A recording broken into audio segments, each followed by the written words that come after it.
The stars had been quiet for 12,000 years. In all that time, no species had raised a weapon against another. The Galactic Council made sure of it. When problems arose between worlds, they talked. They meditated. They negotiated until everyone agreed. War was something from ancient history, so old that most species had forgotten it ever existed. Captain Ji-won Kim stood on the bridge of her ship, looking out at the massive station ahead. Varani Prime was the heart of the council, a place where hundreds of species lived and worked together. Her ship, the Horizon's Promise, was small compared to the alien vessels around it. Humans were new here. They'd only joined the council 3 years ago. Everyone still watched them with curious eyes. Guan was proud of her crew. They had worked hard to prove that humans belonged among the stars. They followed every rule. They learned every custom. They showed respect to species that had been traveling space for millions of years, while humans were still living in caves. On the station, Ambassador Daeho Park was attending another council meeting. He sat in the human seat, which was still shiny and new compared to the ancient chairs around it. Next to him sat a Velothi, a being made of living crystal that hummed softly when it spoke. Across the chamber floated an Etheri, a creature of colored gas held together by some force Daeho still didn't understand. There were dozens of others, each stranger than the last. The meeting was boring, as most of them were. They discussed trade routes and cultural exchanges. Daeho found himself thinking about Earth, about his family. He missed real coffee. The synthetic stuff they made on the station tasted like water. Then everything changed. An alarm rang through the chamber.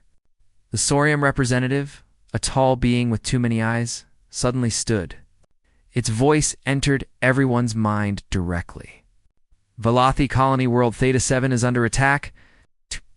The chamber erupted in confusion. Attack? What did that even mean? The Velothi representative made a sound like breaking glass. Our people are dying. Millions of them. We don't understand. Why would anyone do this? Daeho felt his stomach tighten. He knew that word. Attack. Dying. These were words that other species had forgotten. But humans remembered them well. The screens in the chamber lit up with images from Theta 7. Daeho saw cities burning. He saw ships in orbit, raining destruction down on the surface. He saw bodies in the streets. The other ambassadors looked away, some of them making sick sounds. They had never seen death on this scale. Who is doing this? Someone asked. The Kryn Collective, the Saurium replied. They came from the Rim. They gave no warning. They simply began destroying everything. Daeho had heard of the Kryn. They were an insect-like species that lived far from council space. They kept to themselves and rarely spoke to outsiders. No one thought they were dangerous. We must negotiate with them, the Netheri representative said. There must be a reason for this. We can find common ground. They destroyed our negotiation ship, the Velothi said, its voice like wind through crystals. We sent ambassadors. The Kryn killed them all and sent us a message. They want us to surrender all council space to them, or they will destroy every world we have, one by one. The chamber fell silent. No one knew what to do. The council had no military. They had no weapons. They had peacekeepers who helped settle disputes, but those were just diplomatic ships with no real power. How could you fight someone who didn't want to talk? Days passed. The reports from Theta 7 got worse. 3 million Velothi were dead.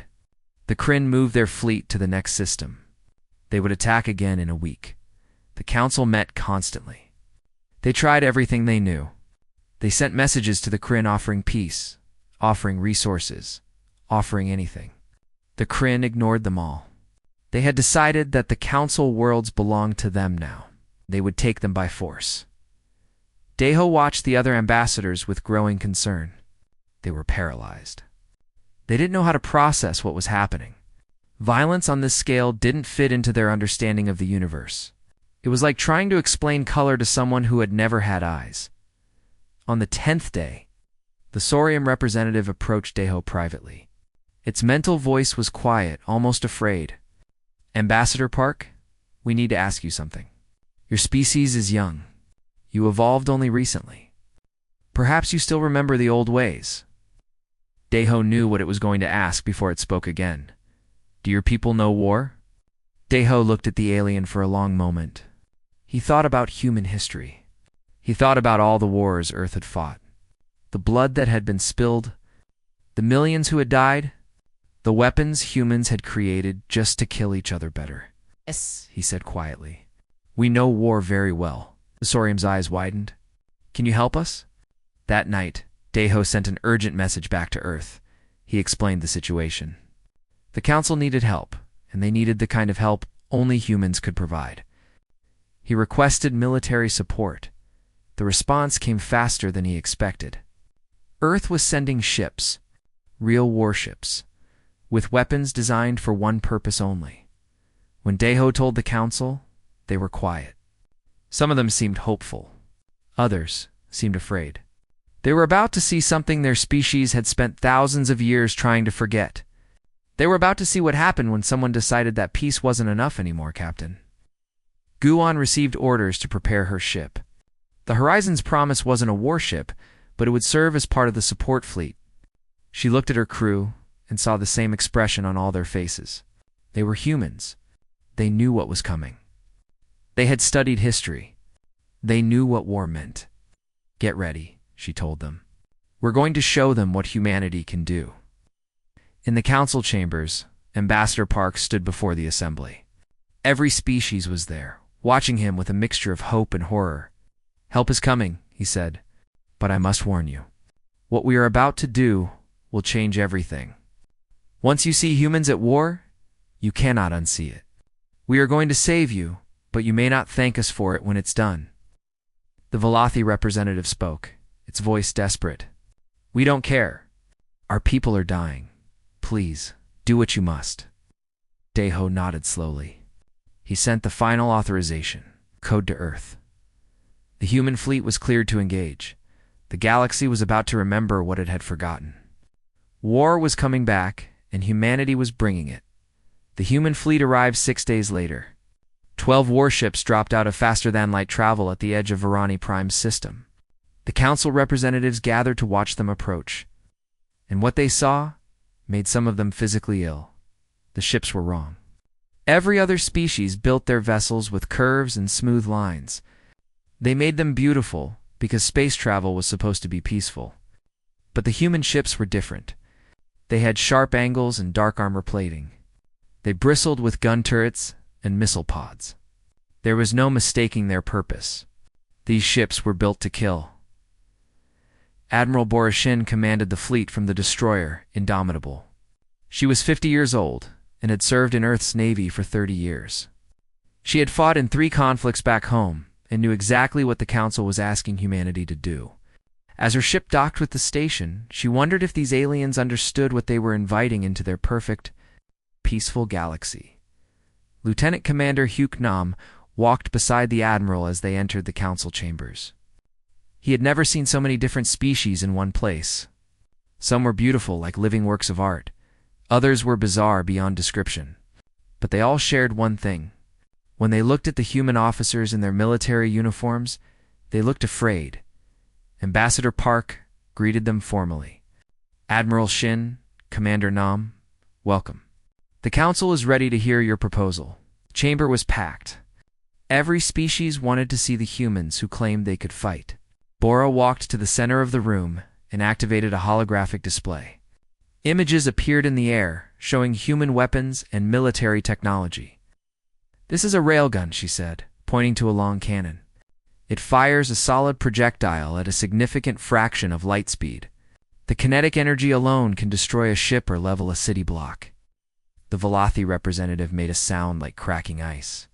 You build weapons to destroy cities? Yes, Bora said without emotion. This is a plasma cannon. It fires superheated matter that can melt through any known armor. This is a nuclear missile. A single one can eliminate everything within a 50-kilometer radius. A Nathari representative flickered with distress. These weapons are designed purely to kill. They have no other function. That's correct, Bora replied. War is about killing your enemy before they can kill you. If you want to stop the Kryn, this is how it's done. Engineer Minji Cho stepped forward. She was young, only 26, but she had designed weapon systems for Earth's military. She brought up more displays, showing battle tactics, formation strategies, and casualty projections. War is a science, Minji explained. We calculate probabilities. We plan for losses. We accept that people will die, both ours and theirs. The goal is to make the enemies suffer more losses than they can sustain until they surrender. The Sorium representative spoke directly into everyone's mind, its mental voice trembling. You think about death so casually. You plan for it. You accept it as normal. Hugh spoke up. We don't accept it as normal. We hate it. But we're capable of doing it anyway. That's what makes us effective soldiers. We can do terrible things and live with the guilt afterward. The chamber fell silent. Many of the representatives were visibly disturbed. They had asked for help, but they hadn't truly understood what that help would look like. Finally, the eldest member of the council spoke. It was a being called a Torium, something like a tree that could move and think. It had lived for 8,000 years and had seen the very beginning of the council's age of peace. We are a desperate people, the Torium said, its voice like rustling leaves. The Kryn have killed millions. They will kill billions more if we do nothing. We ask humanity to do what we cannot. We authorize you to use any force necessary to stop them. Any force? Bora asked. You need to be clear. War is not precise. Civilians will die. Mistakes will be made. There will be destruction that cannot be undone.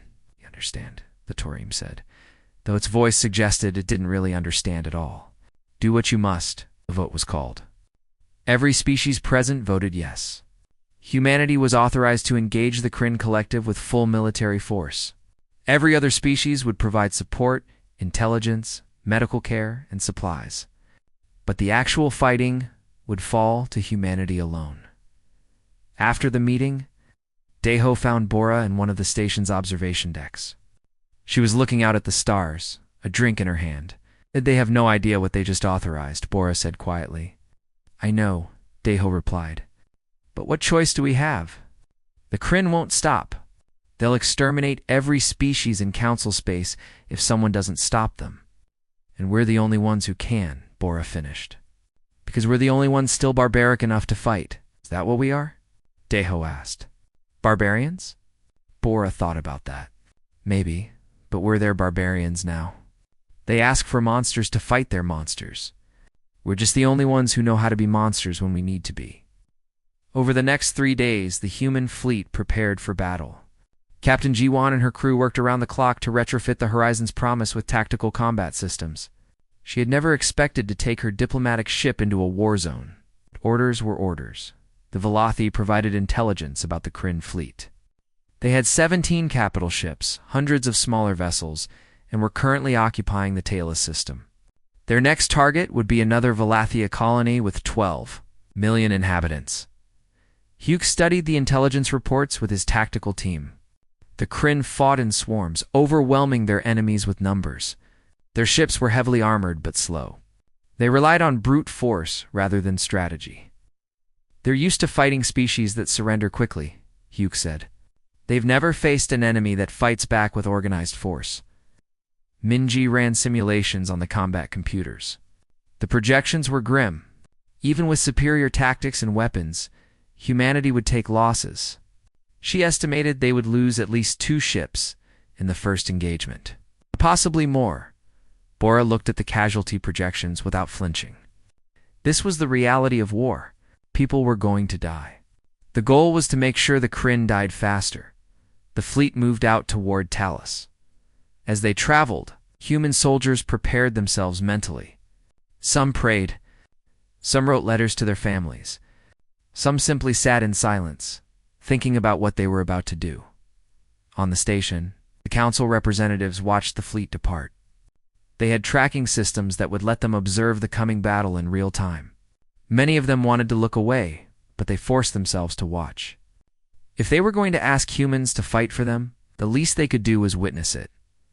Daeho stood in the observation center with them. He felt sick to his stomach.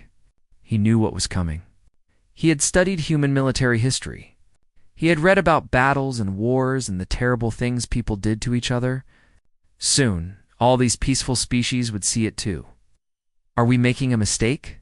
the Saurian asked him, its mental voice uncertain. Deho considered the question carefully.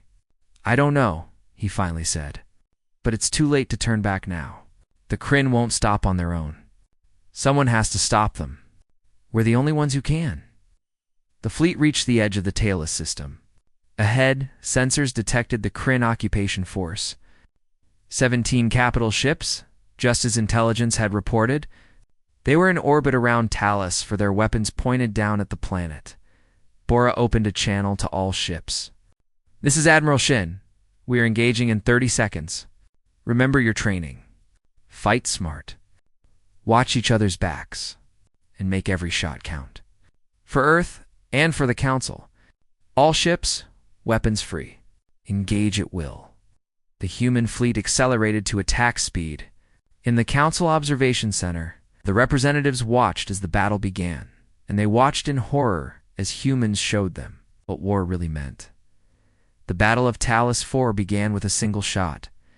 The human destroyer Indomitable fired its main railgun at the nearest Kryn capital ship. The projectile crossed the distance in seconds and punched through the alien vessel's armor like it was paper. The ship broke apart in a flash of atmosphere and debris. The Kryn responded immediately. Their swarm of smaller ships turned and rushed toward the human fleet.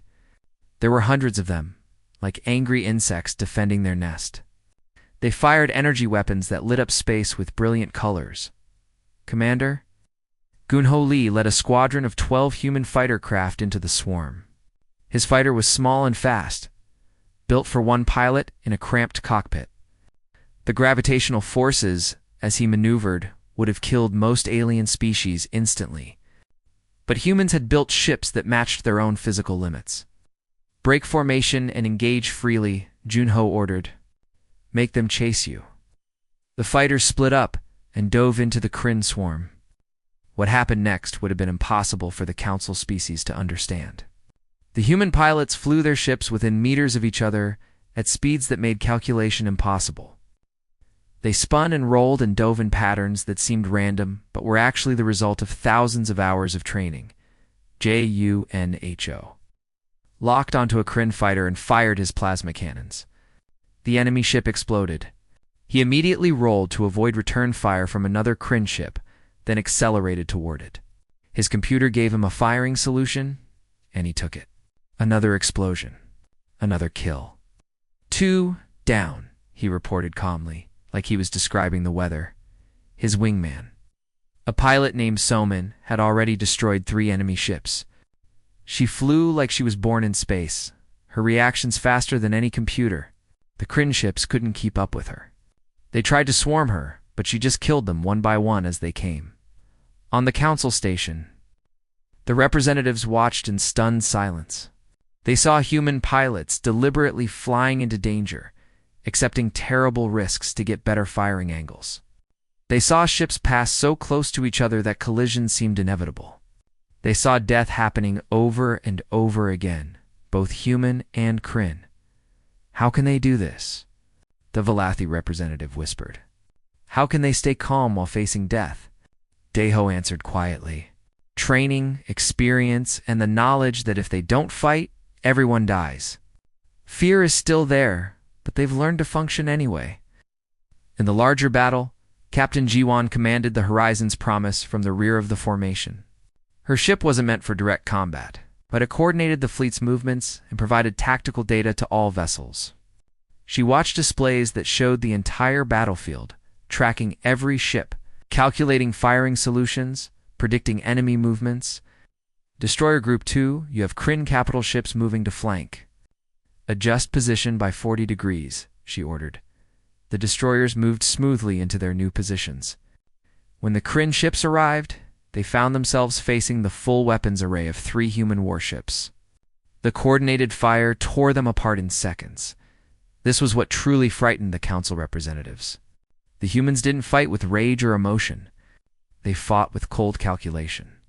Every movement was planned. Every shot was measured. They treated killing like it was just another job that needed to be done correctly. Sergeant Taiwan Jung led the first ground assault team. The Kryn had taken over an orbital station above Talos 4, and the humans needed to recapture it. His team of 20 Marines boarded the station through a docking port that the Kryn hadn't bothered to guard properly. The Marines moved through the station, corridor by corridor. They wore powered armor that made them stronger and faster. They carried automatic rifles that could fire hundreds of rounds per minute. They moved with practiced efficiency, covering each other, checking corners, advancing steadily. The Kryn inside the station had never fought an enemy like this. They were used to overwhelming opponents with numbers. But the human Marines were different. They used tactics. They set up ambush points. They used grenades to clear rooms before entering. They showed no mercy. Taiwan saw a group of Kryn soldiers ahead and signaled his team. They set up a crossfire position. When the Kryn came around the corner, the Marines opened fire from 2 directions. The aliens didn't stand a chance. They fell in seconds, their bodies torn apart by bullets. Section 3 clear, Taiwan reported. Moving to Section 4. The Saurium representative on the station had linked itself to Taiwan's helmet camera to observe the ground combat. It watched through Taiwan's eyes as he and his team cleared the station room by room. The Saurium made a sound of mental anguish. He feels nothing, it said. I can sense his emotions. He knows he's killing living beings, but he continues anyway. How is this possible? It's called compartmentalization, Deho explained. He puts his emotions aside until the job is done. Later, when it's safe, he'll process what he's done. But right now, he can't afford to feel anything except the mission. Medical officer Yuna Han worked in a converted cargo bay that served as the fleet's field hospital. The wounded came in steadily. Burns from energy weapons. Broken bones from high-G maneuvers. Penetrating wounds from shrapnel. She moved from bed to bed, her hands steady even as blood covered her uniform. A pilot was brought in with severe burns across half his body. Yuna immediately administered pain medication and began treating the wounds. The pilot screamed as she worked, but she didn't stop. She had a job to do. You're going to make it, she told him calmly. I've seen worse. Just stay with me. The pilot gripped her hand hard enough to hurt. Did I get them? Did I make them pay? You destroyed 4 enemy ships before you had to eject, Yuna said. You did good. Now let me fix you up so you can get back out there. The council had sent medical observers to learn from the humans.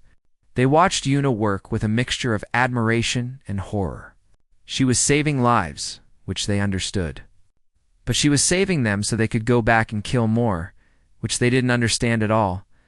The battle lasted 8 hours. By the end, 4 human ships had been destroyed. 347 humans were dead. Another 600 were wounded. But the Kryn fleet was shattered.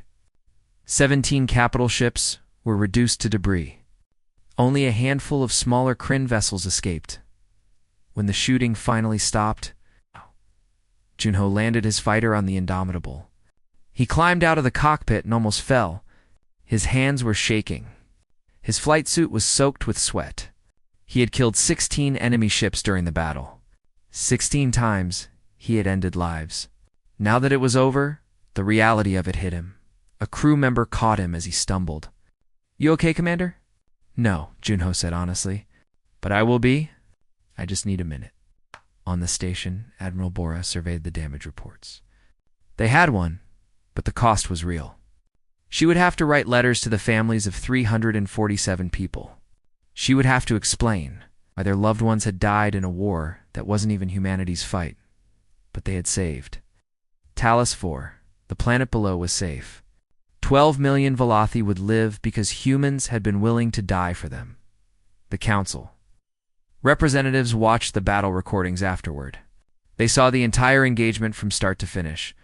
They saw the violence, the destruction, the death. They saw humans fighting with a skill and brutality that seemed impossible. The Velothi representative approached, Deho with tears in its crystalline eyes. You saved my people, but the cost. I never imagined it would be like this. War always costs, Deho said. The question is whether the cost is worth it.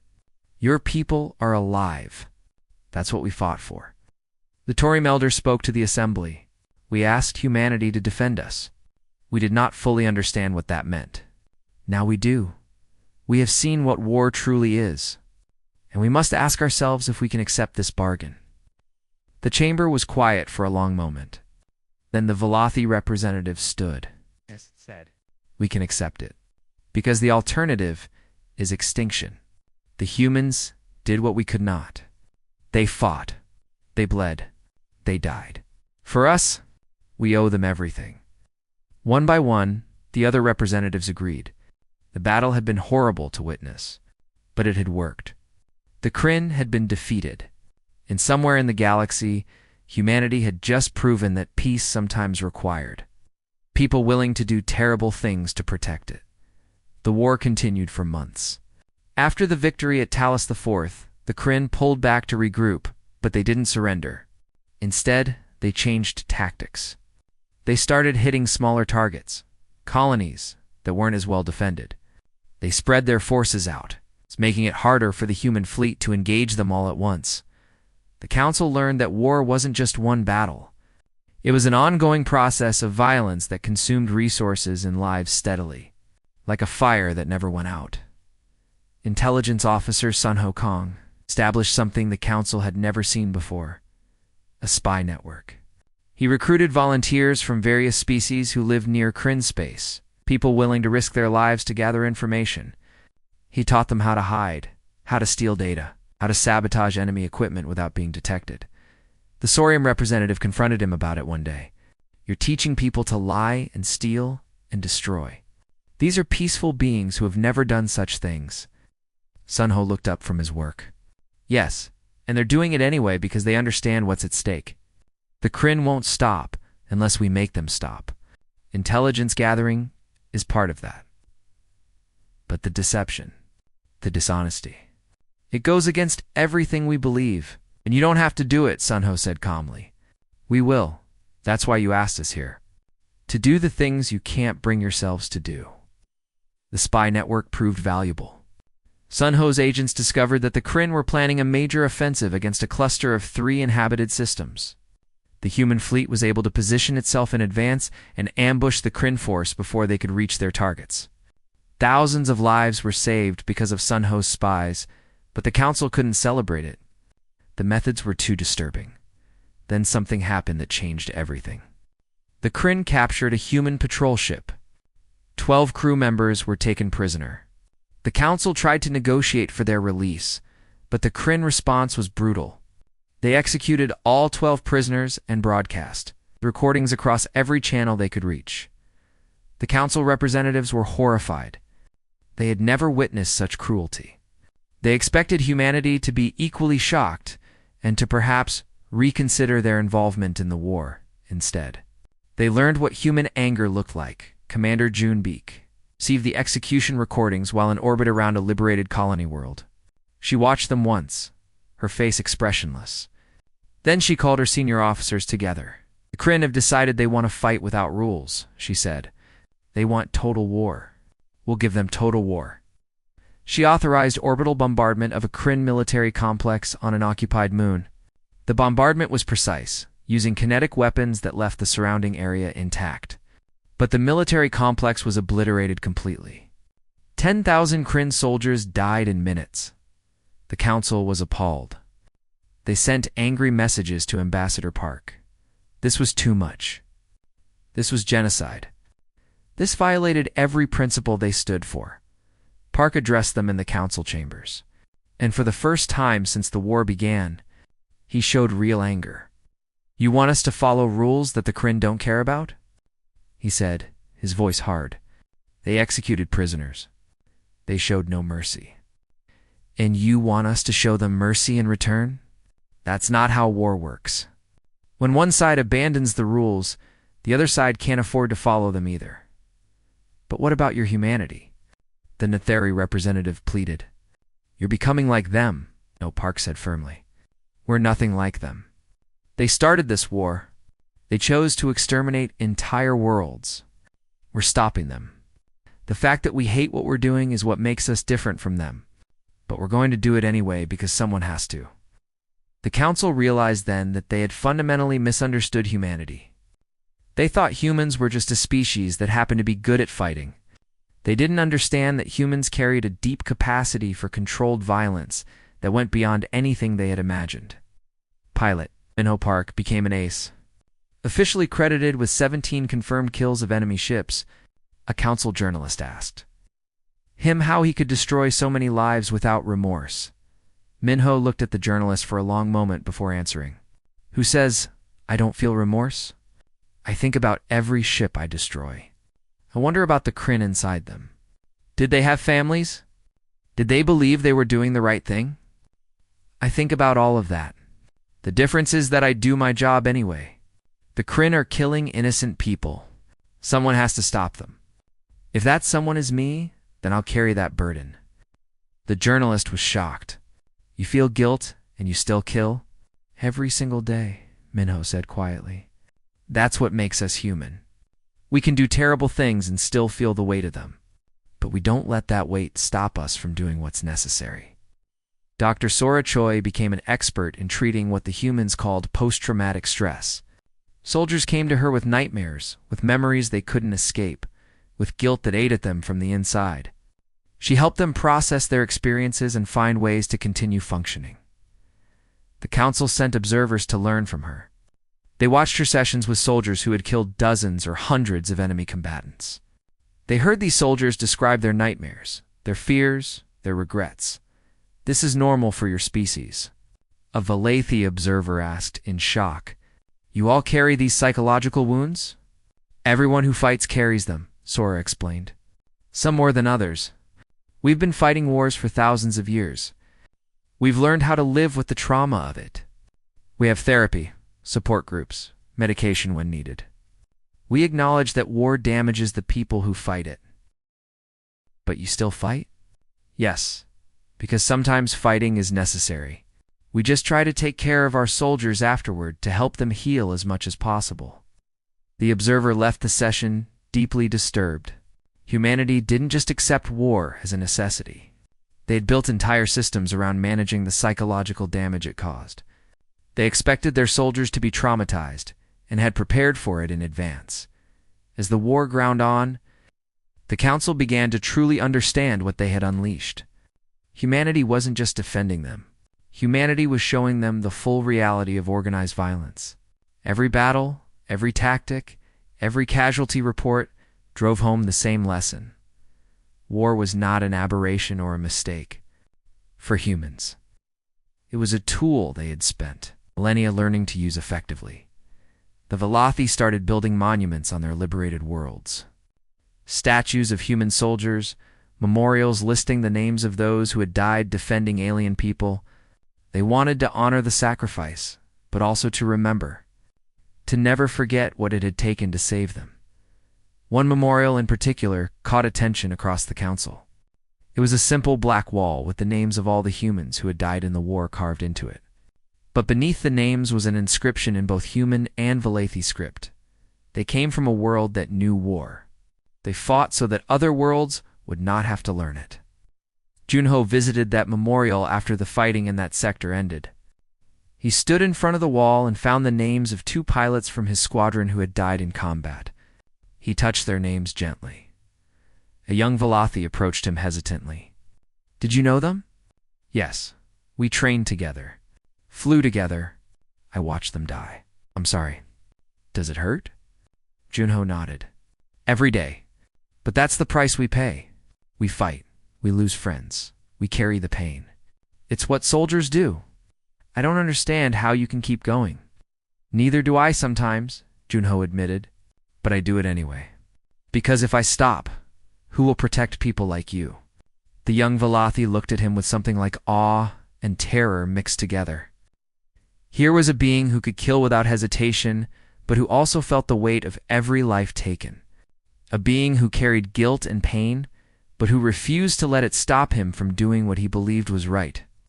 You humans are terrifying, the Valathi said softly.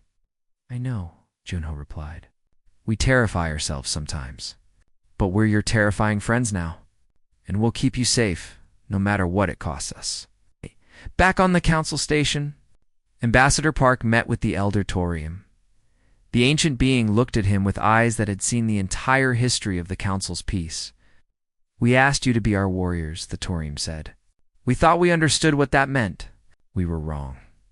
You don't just fight. You carry the burden of fighting. You accept the psychological damage. You live with guilt and trauma. And you do it all so that we don't have to." "That's right," Park said simply. "How?" the Torium asked. "How can your entire species function while carrying such weight?" Park considered the question carefully. "Because we've been doing it for thousands of years. We've fought each other, killed each other, destroyed each other. We've learned how to live with what we're capable of. We don't like it. We wish we could be peaceful like you, but we can't unlearn what we know. So we use it to protect others instead." The Torium was quiet for a long time. Then it said, "When this war ends, the galaxy will be different. We can never go back to the innocence we had before. We've seen what violence truly is. We've seen what it costs. And we've seen that sometimes it's necessary." "Yes," Park agreed. "Welcome to the universe humans have always lived in. It's not pretty. But at least now you have someone who knows how to navigate it standing beside you." 8 months after the war began, Commander Youngmyo led the human fleet to the Kryn homeworld. The decision to take the fight directly to their home system had been controversial.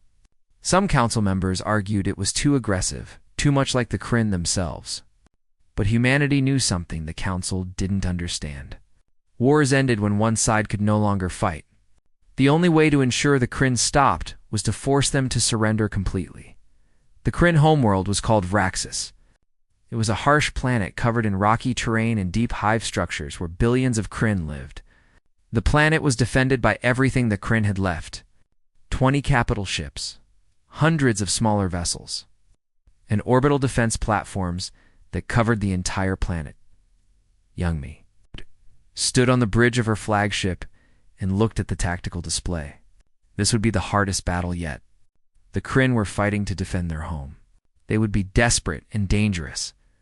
"All ships, this is Commander. Oh," she broadcast to the fleet. "Today we end this war. The Kryn started this by attacking innocent people. We're finishing it by showing them they cannot win. Fight smart. Watch each other. And remember what we're fighting for. Not conquest. Not revenge. Peace. We're fighting so that no one else has to." The human fleet moved in. The battle that followed would be remembered as the largest space engagement in galactic history. The Kryn threw everything they had at the human ships. The space around Vraxis lit up with weapons fire from thousands of ships. But humanity had learned from every battle they had fought.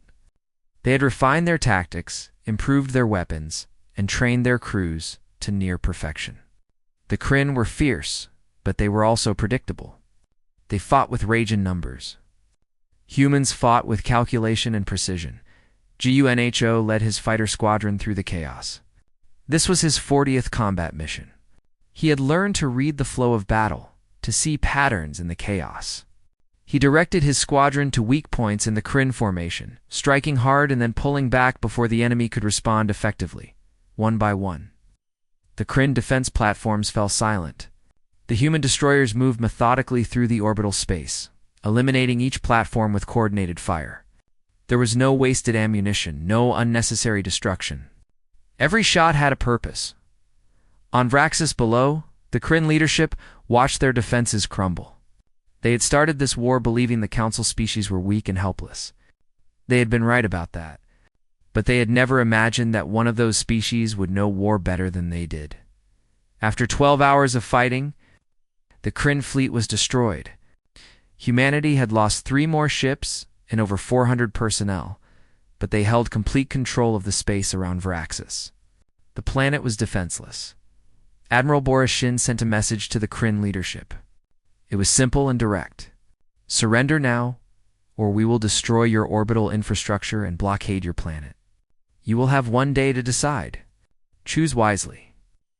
The council representatives watched nervously. Would the humans really destroy a homeworld? Could they be capable of such genocide? They didn't have to wait long for an answer. Ambassador Park addressed them directly. "We will not harm Kryn civilians. We're not monsters. But we will destroy their ability to make war. Every military installation, every shipyard, every weapons facility, we will leave them helpless to defend themselves unless they surrender. And if they don't surrender," the Nethari asked.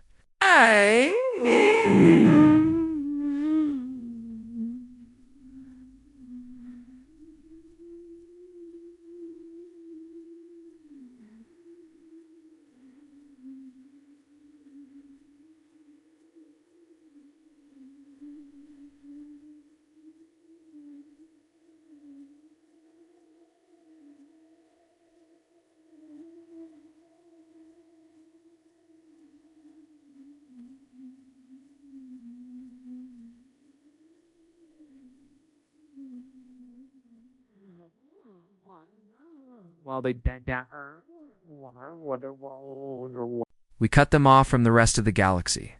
We make sure they can never threaten anyone again. We don't want to do this. We want them to surrender. But we will do whatever is necessary to end this war." On Vraxis, the Kryn leadership debated. They had never surrendered to anyone. Their entire culture was built around strength and dominance. But they were facing annihilation. The humans had proven they could destroy the Kryn military completely. What would they do if pushed further? After 18 hours, the Kryn sent their response. They would surrender, but only if humanity promised not to occupy their world or harm their people. Admiral Bora accepted their terms, but added her own conditions. The Kryn would retreat to their original borders. They would pay reparations to the species they had attacked. They would dismantle their military down to a small defense force. And they would accept human observers on their world to ensure compliance. The Kryn agreed to everything. They had no choice. They had started a war they thought they would win easily. Instead, they had discovered that the galaxy had teeth after all. Those teeth were human, and they were very sharp. The final surrender ceremony took place on the Indomitable. Kryn leaders came aboard the human ship to formally end the war. They looked at the human officers with a mixture of hatred and fear. These beings had broken their military completely. These beings had shown them what real warfare looked like. Admiral Bora accepted their surrender without triumph or gloating. "This war is over. Go home. Rebuild your world. But remember what happened here. Remember that there are species in this galaxy who will fight back if you attack them. You thought we were weak. You were wrong." Kryn leader said nothing. They simply signed the surrender documents and left. When the war officially ended, the human fleet began the long journey back to Council space. Captain Jiwan stood on the bridge of the Horizon's Promise and felt exhausted down to her bones. She had seen too much death, too much destruction. She had helped coordinate battles that killed thousands. She wasn't sure she could go back to being a simple diplomatic. Captain, after this, she requested a transfer to the Exploration Service. She wanted to see new world,